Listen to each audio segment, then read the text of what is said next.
Welcome back to Austin Peay's Inside the System. I'm Jazmin Logan, and I'm joined by Emeritus Political Science Professor Dr. David Kanervo. Today we'll be covering some recent and upcoming primary elections, the Alabama Supreme Court ruling about frozen embryos, and a new voucher program for the Tennessee school system. So stay tuned.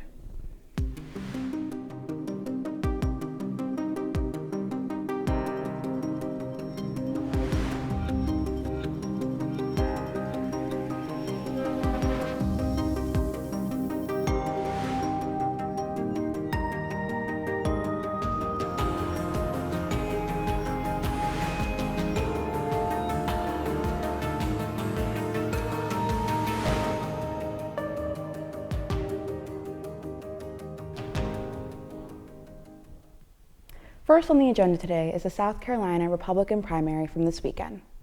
Donald Trump won this primary with 47 delegates, while Nikki Haley only earned 3 delegates in her home state. Let's take a look at what Trump had to say after his victory on Saturday. That is really something. This was a little sooner than we anticipated. Just minutes after the polls closed Saturday night in South Carolina, Donald Trump was taking the stage in Columbia celebrating a victory. An even bigger win than we anticipated, and I was just informed that we got double the number of votes that has ever been received in the great state of South Carolina. After South Carolina voters gave Trump that overwhelming victory, state Republican officials saying that they were impressed by the amount of people who cast their ballots. I mean, early voting was huge. 208,000 voted statewide in Republican primary early voting versus only 132,000 for the entire Democrat presidential primary. And that's despite the fact that they gave them the first in the nation primary and with an incumbent president on the ballot. We just hit maximum velocity and we're going all the way.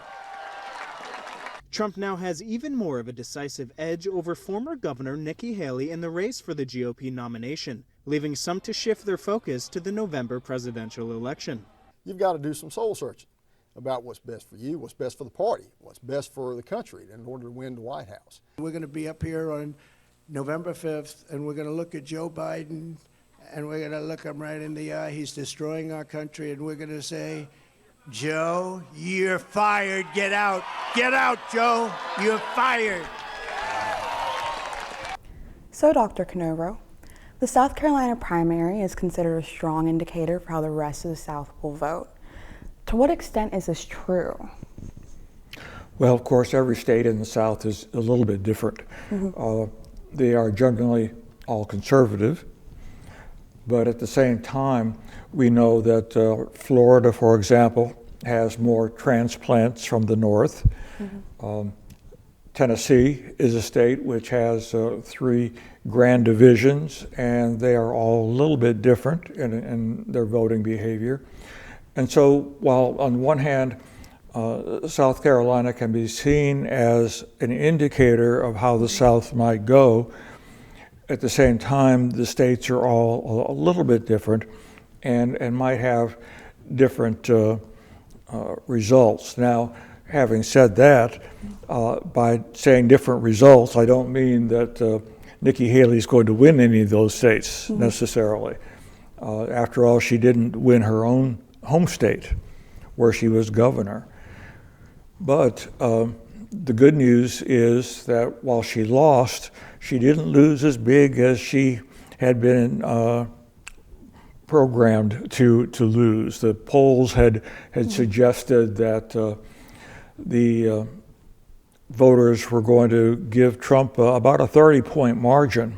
Yeah. And again, Nikki lost by 20 points rather than 30. So in some ways, I guess that's a more positive outcome. But nevertheless, she still lost, and she still lost by a pretty good margin. So there's not a lot of joy in losing either way. Whether you lose by 20 or 30 points, it's not a good experience for her. But nevertheless, she can take some comfort from that. She, of course, has vowed to stay in at least through Super Tuesday. Yes. And what I think that does is perhaps give her enough delegates down the road in the convention so that if legally Trump is disqualified from running for one reason or another legally, then she would have at least some backing that she could go to in the convention and perhaps get the nomination that way. That is true. It is still up in the air whether or not he's going to be on the ballot, depending on his appeal with the Supreme Court that we're still waiting on. And although he did win this primary, there does seem to be some indication that Nikki Haley is doing better than expected. So let's hear from Adrienne Elrod on this subject. And I think Donald Trump had a really bad night last night in South Carolina. Obviously, this is Nikki Haley's home state, but he only got 60% of the vote. And that is basically Republicans are saying, at least in South Carolina, 40% of them are saying, I don't want Donald Trump to be my nominee. We've also seen polling that suggests that well over half of Republicans who are supporting Nikki Haley would not support Donald Trump in a general election.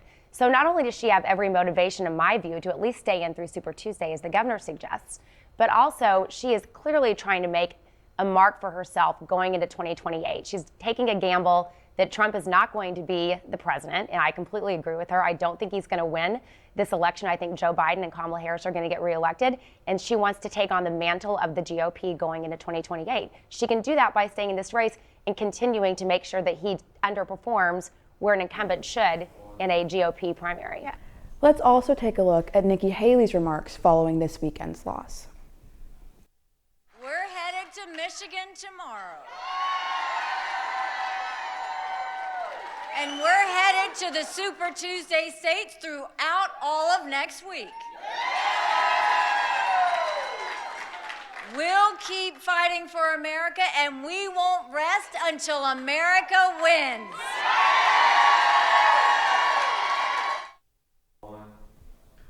We heard it straight from Haley. She's planning to stay in this race. We're interested to see how the other Republican primaries go for Haley and Trump.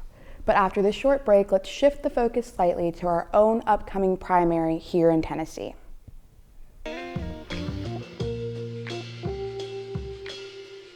After you joined our family, it was like, I really do feel complete now.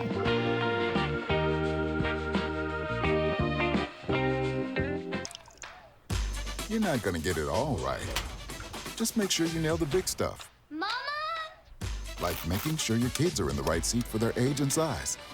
Get it right at nhtsa.gov/the-right-seat.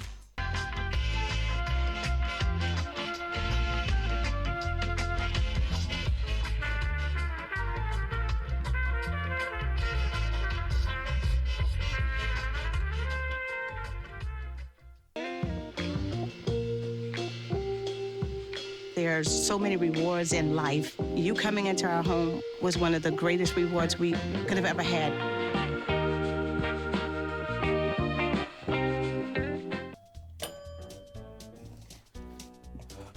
What a disaster. You're a disaster.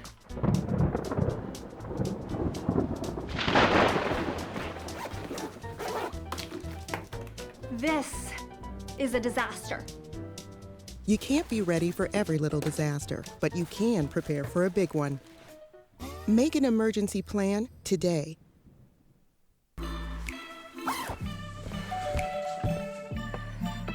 Yo, camping buddy. Okay, you guys ready? Dude, I thought you were driving. I thought you were driving. Oh, I never said I was driving. I definitely can't drive.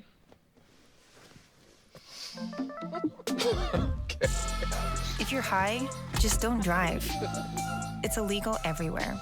If you feel different, you drive different. The Tennessee primary is quickly approaching. Our election is taking place on Tuesday, March 5th. In your opinion, Dr. Kanervo, based on Tennessee's political alignment, do you think this Republican primary might be a little more contested than South Carolina's? Well, possibly. Of course, Tennessee is very much a red state right now with the legislature showing a supermajority for Republicans. And so Republicans clearly have the dominance in this state. What remains to be seen is whether the actual turnout is as high it seems to me with Republicans and Democrats voting at the same time, there's really not much of a race in the Democratic primary. And so there are Democrats that I'm aware of who are voting in the Republican primary, partly to support Nikki Haley. Yes. And so Nikki might get a little bit higher percentage than South Carolina, though I wouldn't think it would be markedly different, frankly, because again, that was her own home state. So we might find a little bit more support by crossover voting. I do agree with that. That does have an effect as well. There was a low turnout of voting for Democrats in South Carolina because they were waiting to vote in this Republican primary there. And I think something similar might happen here too. That's right. The Democratic primary, I think, is going to show a low turnout because there are so few contested races on that ballot. I agree. Now, one of the things I'm interested in is what you're hearing from students. What are students talking about in regard to the primary, or are they paying any attention to the primary at all? To my knowledge, I haven't heard much from students about the primary. That is leading us to my next question, though. That 18-year-old to 29-year-old demographic when it comes to voting, how much of an impact could that make if more college students felt motivated to vote in this election? Well, it really can have a good impact on the voting in regard to turnout. That tends to be the lowest turnout group, particularly the 18 to 25 or 18 to 21 even. As you know, students are interested in other things right now. They have classes to go to, homework to do, various jobs to go to as well. And so young people tend to be a little bit more unsettled in their lives than more middle-aged folks who have the house, the dog, the car, the kids, and so they don't turn out to vote as often, unfortunately. And if they did, they could have much more of an impact on issues, particularly issues like gun control, for example, abortion. It's this age group. College students of this age have been through high schools and now college with the fear of mass shootings. 100%. And some of them have been in schools where there have been shootings. And if you are concerned about it, then you need to vote. I 100% agree. I know some of my peers feel disheartened when it comes to voting because they feel like their vote isn't going to make a difference when it comes to the world of politics we're in right now. But in the 2020 election, I know we had the highest turnout in that demographic at like 66%, I believe, and that made a difference for sure. I mean, look at our current president. That was a difference. So I do hope that college students are feeling more motivated and encouraged to at least try and vote and see what kind of changes we can make. Sure. It's amazing how a handful of votes can make a difference. We have often a number of very close races where only 100 here or there, or even 50 here or there in some districts, can make an important difference between someone who supports gun control and someone who doesn't, someone who supports abortion and someone who doesn't, and other issues as well that really have an impact on young people. And so it's crucially important that they learn about who supports what issue and that in fact they get out and vote. I definitely agree, and I will be voting in this upcoming primary for sure. For college students who are interested in voting, you still have time. You can search 2024 Tennessee primary elections on the web, and you'll have access to useful resources like polling locations nearby. After this short break, we'll be back to talk about the recent Alabama Supreme Court ruling.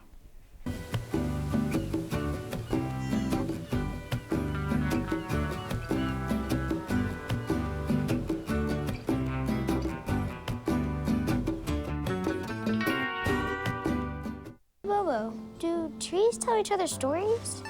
I'm sorry. I'm afraid I don't know that. Hey, why don't we go find out? Listen.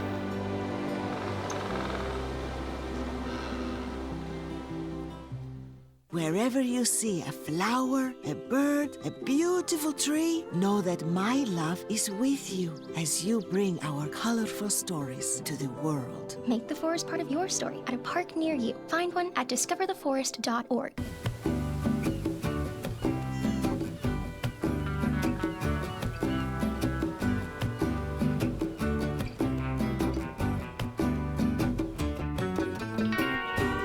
For those who are unaware, the Alabama Supreme Court has recently ruled that frozen embryos are human beings. This raises a lot of questions and concerns surrounding in vitro fertilization treatments, also known as IVF. Let's hear about the possible implications of this recent ruling. CNN's Aubrey Spears reports. Mobile Infirmary announced IVF treatments are pausing to prepare embryos for transfer. Elite IVF owner Dr. Botros Rizik says while he does not have any embryo storage facilities in Alabama, he is getting questions from many of his patients about what the decision means for embryos currently in Alabama. I can tell you the patients are concerned more, not about just the finances or return, but about what happens if other states, should I consider moving it to a state that is unlikely, should I, and so on. There are many hypothetical questions about what kind of implications the ruling could have, even about standard testing or procedures done to frozen embryos. A significant proportion of U.S. patients do genetics on the embryos called PGT. If they do genetics and the embryo is abnormal, and then the next one is normal, of course, they would prefer the normal one to have, and the abnormal ones not to be had. So if they destroy that embryo, are they killing their kids, so as to speak? And will they be criminally liable? Dr. Rizik says patients aren't the only ones with concerns. Many healthcare providers are wondering about the futures of their jobs and the services they can provide. Today, the young doctor does not want to take a job that carries a huge liability. Particularly, many of those liabilities are out of your hand. Infirmary Health CEO Mark Nix commented on the decision to pause the service. He says the recent Alabama Supreme Court decision has sadly left us with no choice but to pause IVF treatments for patients. We understand the burden this places on deserving families who want to bring babies into this world and who have no alternative options for conceiving.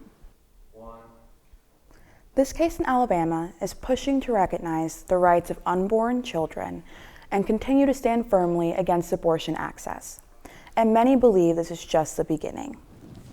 What kind of precedent could this legislation set in terms of reproductive rights? Well, what we know is that particularly in conservative states in the last few years, conservative legislation or decisions have been traveling from one state to the next. And so what happens in a conservative state like Alabama or Georgia or Mississippi could very well happen in Tennessee as well. It's not unusual for conservative liberal legislators as well. It's not unusual for legislators to decide that what's good in one state might be good in another state as well. Definitely. So, we might very well see someone in Tennessee saying that, well, maybe we should have more regulation as well on voting in, on IVF regulation in Tennessee as in Alabama. Definitely. So it doesn't bode well necessarily for the future. And people from other states are worried about how this legislation could impact them. So let's take a look at how this new ruling is affecting families outside of Alabama. CNN's Shell Jackson reports. More people could seek treatment here in North Carolina if IVF clinics in Alabama close. And of course, it's too early to tell if this could spread beyond Alabama. I spoke with doctors and patients here today at Carolina Conceptions. They say they are talking about this Alabama decision and they are concerned. It's a decision Dr. Megan Bowling, IVF director at Carolina Conceptions, is watching closely. The Alabama decision is very important and has led to a lot of concern and honestly fear among the infertility doctors throughout the nation. Carolina Conceptions has 9,000 embryos stored at this fertility clinic in Raleigh. Couples freeze extra embryos because it usually takes 1 to 3 embryo transfers to get a baby. If we are only allowed to fertilize one embryo at a time or be limited in how many embryos we create because there's concerns about having frozen embryos, it will have a massive impact on patients' ability to have success with IVF. Rachel Chapman has a 9-year-old daughter through IVF, and she's planning to have another one. It freaks me out because I do have 3 frozen embryos and I don't know what I'm going. I can't have 3 more children. I just can't. Lauren Garrett already has 2 kids from IVF and just did another embryo transfer this week. She lives in Raleigh, but is thinking about other embryos she has frozen.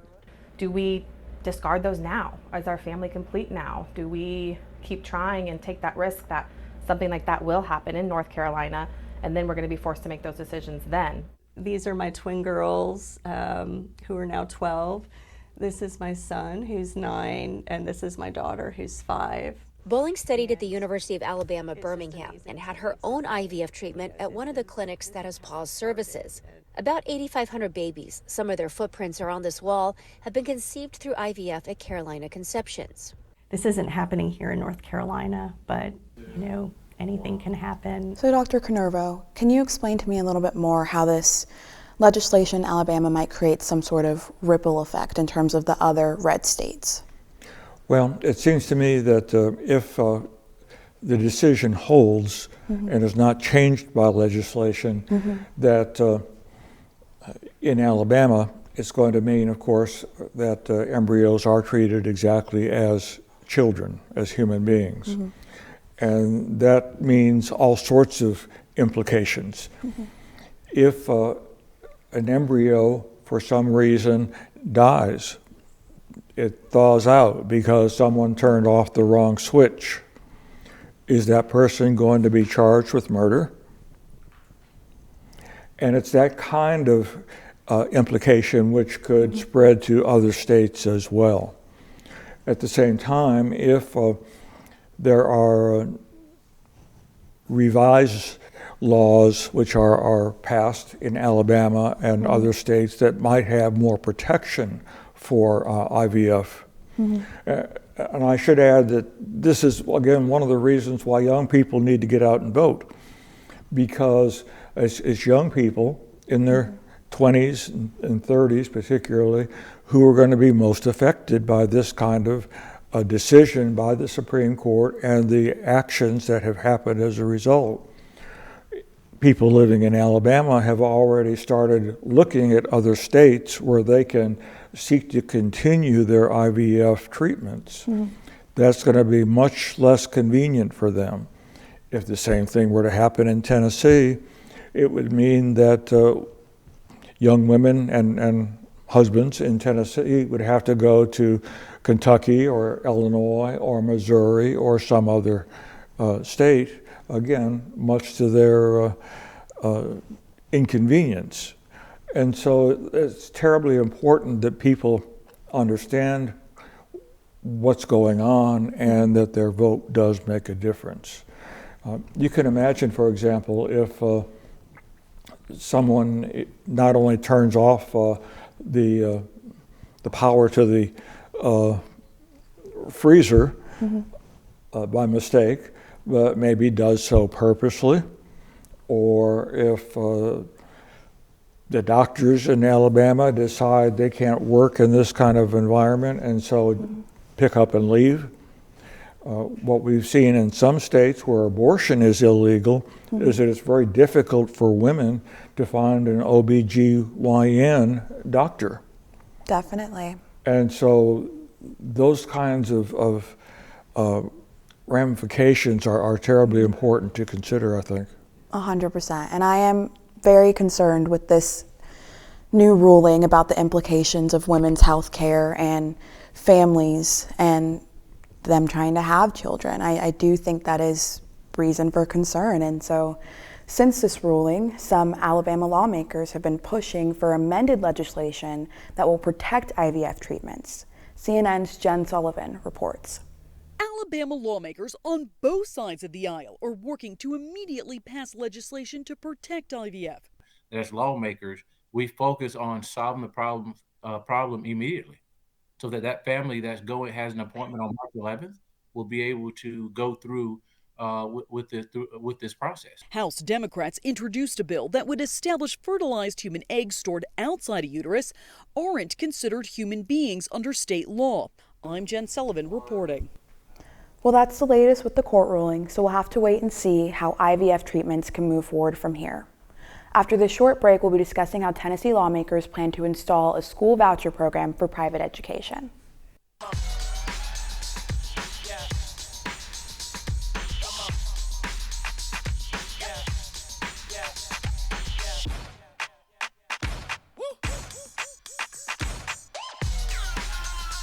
You're not going to get it all right. Just make sure you nail the big stuff, like making sure your kids are in the right seat for their age and size. Get it right at nhtsa.gov/the-right-seat. So Governor Bill Lee has proposed an Education Freedom Scholarship Act that would affect both the private and public school systems. Dr. Kanervo, can you please explain to us briefly what this act entails? Well, the law, as it's proposed by the governor, will offer 20,000 scholarships statewide. The scholarships will be about $7,000 per family. So we're talking about $140 million here of taxpayer money. 10,000 of the scholarships will be aimed at families with lower income. Now, they define lower income as, of course, poverty level for a family of four, that is $41,400, up to 300% of poverty level, which means it's $120,000 sum. Now, that to me is not necessarily a particularly poor family, but with two kids, husband and wife, I'm sure dollars are a little bit stretched. But it means then that there'll be a lot of families, some in the $100,000 salary range, who will be getting these scholarships to send their child to a school of their choice. The other 10,000 will be available to any family with children. And so, again, their income range could be anything from 10 million to practically zero. Yeah. But nevertheless, those who have more money, it's argued, are perhaps a little bit more likely to be benefited. After all, when you're sending children to a private school, often that means you've got to provide your own transportation, your own after-school daycare, which is probably true for a lot of public schools as well. But one of the kind of controversial parts about the proposal is that kids who go to the private schools are not going to have to face TCAP exams and other kinds of exams. They will be free from having to worry about that. Whereas public school kids will still have to face TCAPs and other sort of testing. It also means, as a result, that the private schools will not be held accountable for how well they educate children. And that's concerning to a lot of parents and a lot of legislators. There's a concern that, there ought to be some measure of how well the private school is doing, and that's not going to really exist. Definitely. I can see why this proposal is raising concerns, and I'm interested to see how it could potentially affect the education system here in Tennessee. But that's about all the time we have for you guys today. So thanks for joining us, and make sure to tune in again after spring break.